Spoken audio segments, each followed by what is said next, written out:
একটা একটা খুলতে হয়, তো খুলতে হলে আর একটু দেখতে হয় তো না, মনে উঠলে এরকম দেখলাম, এটা আর দেখবো না, আমি মুছে ফেললাম।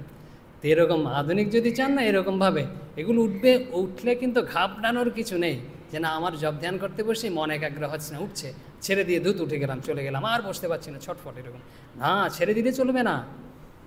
উঠবে, মুছে যাচ্ছে, মনে করবেন এটা একটা উঠছে মানে একটা চলে যাচ্ছে, যে একটা উঠছে, একটু আগেই বললাম হাজার হাজার জন্মের রয়েছে, উঠে উঠে সব মুছে যাচ্ছে, মুছতে হবে না। তো ভগবানের নামে এসব মুছে যায়। তা মুছার পরে না, তারপরে আস্তে আস্তে এই সম্পদগুলো বেরোতে থাকে। কি? কামধেনু, প্রথমে বিষ চলে গেল, বিষ চলে যাওয়ার পরে এখন একটু শান্তি, তো শান্তি হওয়ার পরে কামধেনু উঠবে, তারপরে সম্পদগুলো উঠবে, লক্ষ্মী উঠবে, আপনি যা চাইবেন।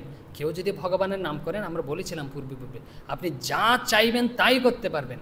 কাজ করলে যেমন আপনি ফল পান, যে কর্ম করলে অর্থ পান, সেরকম ভগবানের নাম রূপ যদি আপনি সাধন রূপ যদি করেন, এরকম সাধন যে কষ্ট করে, তার ফল পাবেনই পাবেন। আপনি যদি জাগতিকভাবে কিছু চান, জাগতিকভাবে পাবেন, যদি আধ্যাত্মিকভাবে চান, আধ্যাত্মিকভাবে পাবেন, সব ক্ষেত্রে পাবেন।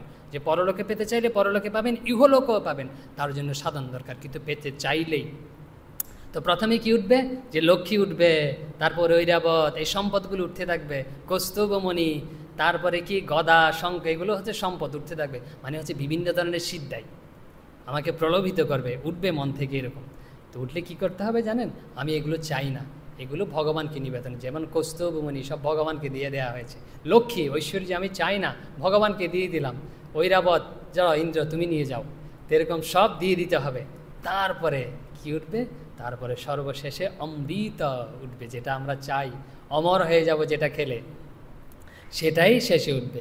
অমৃতস্য পুত্রা আমাদের সম্বোধন করেছে বেদ উপনিষদ, আজ ধামানি দিব্যানি তস্তু, বলছে আমরা হলাম অমৃতের সন্তান, আমাদের মধ্যে অমৃতই তো রয়েছে, কিন্তু আমরা কেন গরল বের করব? গরলটা আমি বের করব না, হজম করে ফেলবো, অমৃতটাই উপভোগ করব, অন্যকে দেব।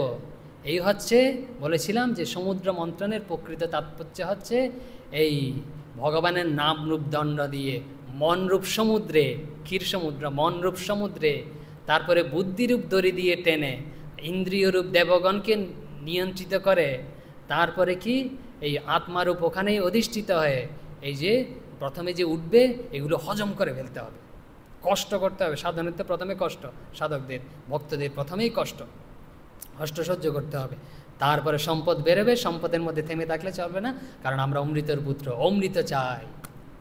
এই হচ্ছে সমুদ্র মন্থন, এই উঠেছিল আর শিব এই বিষটা পান করে রেখেছে, আর অমৃততা সবার মধ্যে বাটোয়ারা করে দিয়েছে। আমরাও